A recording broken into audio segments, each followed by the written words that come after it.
بسم اللہ الرحمن الرحیم رب اشرح لی صدری ویسر لی امری واحلل عقدۃ من لسانی یفقہوا قولی قال النبی صلی اللہ علیہ وسلم رکعتا الفجر خیر من الدنیا وما فیہا اخرجہ مسلم۔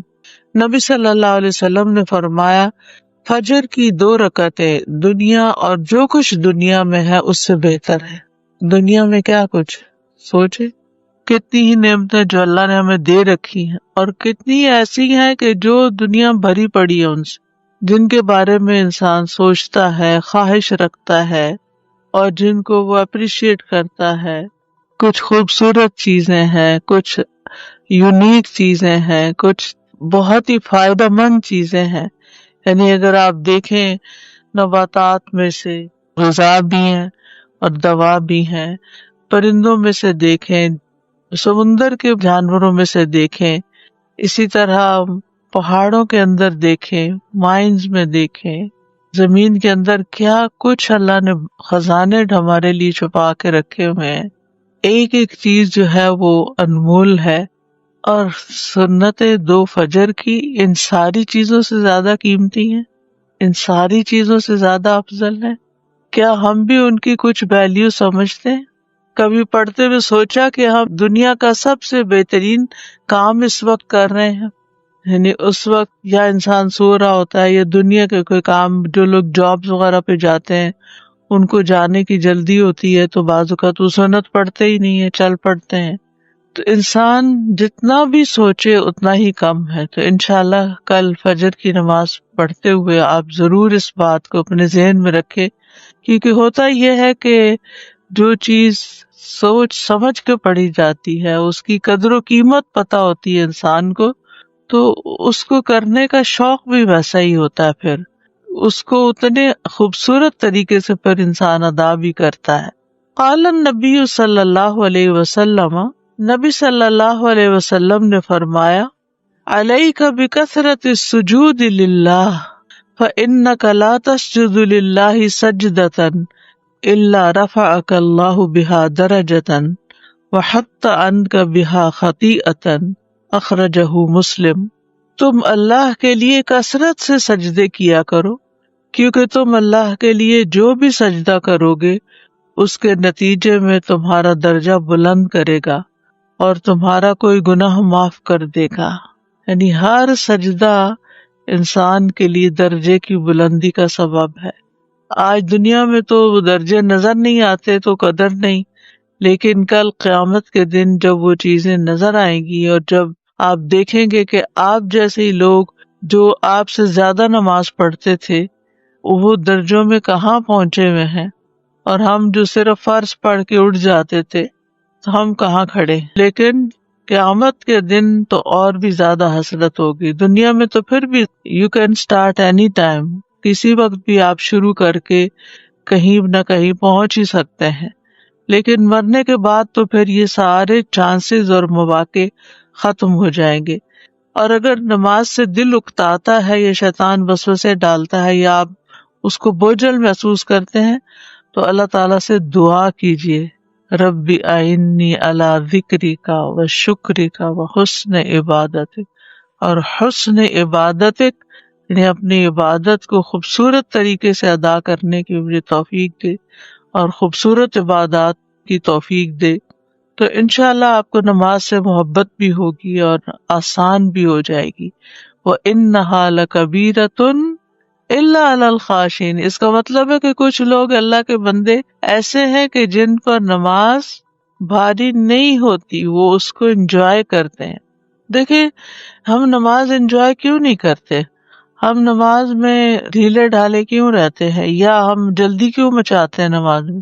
کیونکہ ہمیں اس کے بعد کچھ اور کام کرنے ہوتے ہیں، وہ اس سے ملنا ہے، وہ فلاں آ جائے گا، یہ کام کرنا ہے، گھر سے باہر نکلنا ہے، یعنی کچھ نہ کچھ ہمارے کندھوں پہ سوار ہوتا ہے جس کی وجہ سے ہم نماز میں جلدی بچا دیتے۔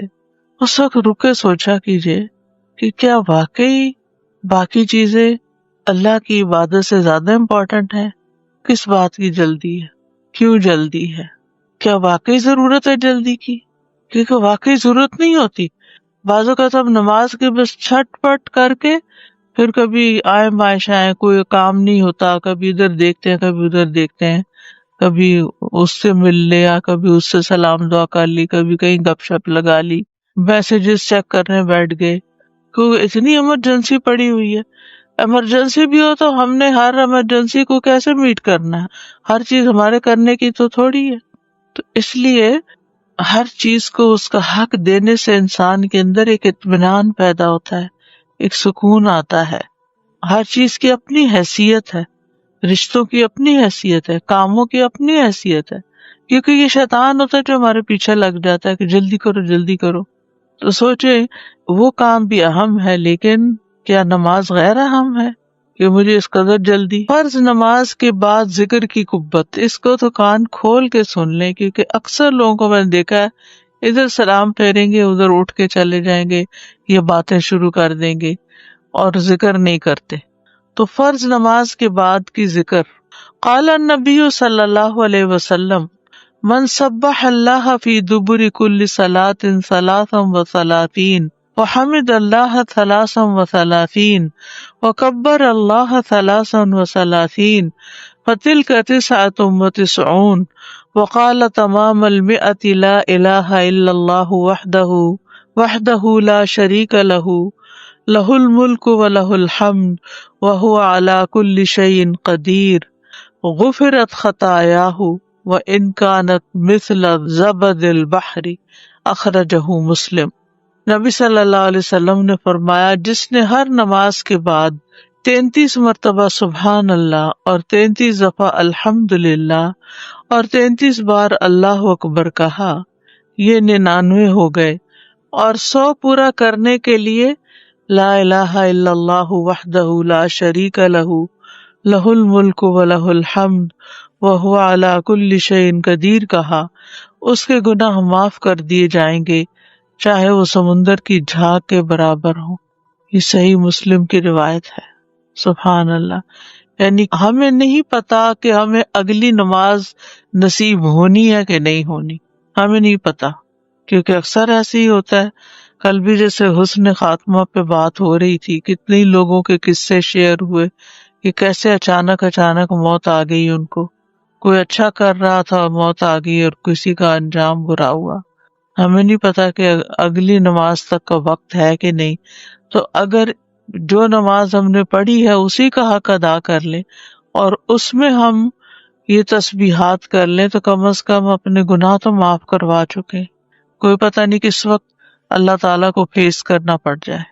وقال صلی اللہ علیہ وسلم من قرأ آیت الکرسی فی دبر کل صلاۃ مکتوبۃ لم یمنعہ من دخول الجنۃ الا ان یموت، اخرجہ النسائی فی السنن الکبری والطبرانی۔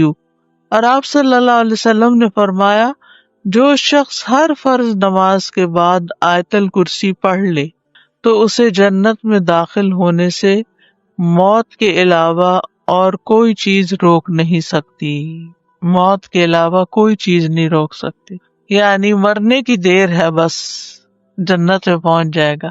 کتنی بڑی ایشورنس ہے اور کتنی بڑی بات ہے۔ قال النبی صلی اللہ علیہ وسلم ان اللہ قال من عادى لي وليا فقد آذنته بالحرب وما تقرب إلي عبدي بشيء أحب إلي مما افترضته عليه وما يزال عبدي يتقرب إلي بالنوافل حتى أحبه فإذا أحببته كنت سمعه الذي يسمع به وبصره الذي يبصر به ويده التي يبطش بها ورجله التي يمشي بها وإن سألني لأعطينه ولئن استعاذني لأعيذنه وما ترددت عن شيء أنا فاعله ترددي عن نفس المؤمن يكره الموت وأنا أكره مساءته، اخرجہ البخاری۔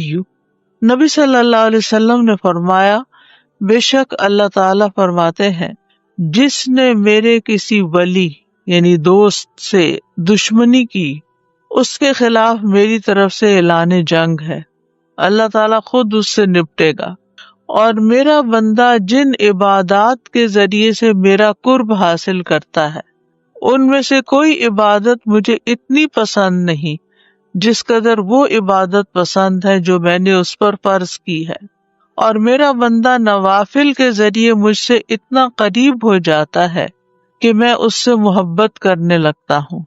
میرا بندہ نوافل کے ذریعے مجھ سے اتنا قریب ہو جاتا ہے کہ میں اس سے محبت کرنے لگتا ہوں، پس جب میں اس سے محبت کرنے لگ جاتا ہوں تو میں اس کا کان بن جاتا ہوں جس سے وہ سنتا ہے، اس کی آنکھ بن جاتا ہوں جس سے وہ دیکھتا ہے، اس کا ہاتھ بن جاتا ہوں جس سے وہ پکڑتا ہے، اور اس کا پاؤں بن جاتا ہوں جس سے وہ چلتا ہے، اور اگر وہ مجھ سے مانگے تو میں اسے ضرور دیتا ہوں، اور اگر وہ مجھ سے پناہ کا طلبگار ہو تو میں اسے ضرور پناہ دیتا ہوں، اور میں کسی چیز میں تردد نہیں کرتا جس کو میں کرنے والا ہوتا ہوں جو مجھے مومن کی جان نکالتے وقت ہوتا ہے۔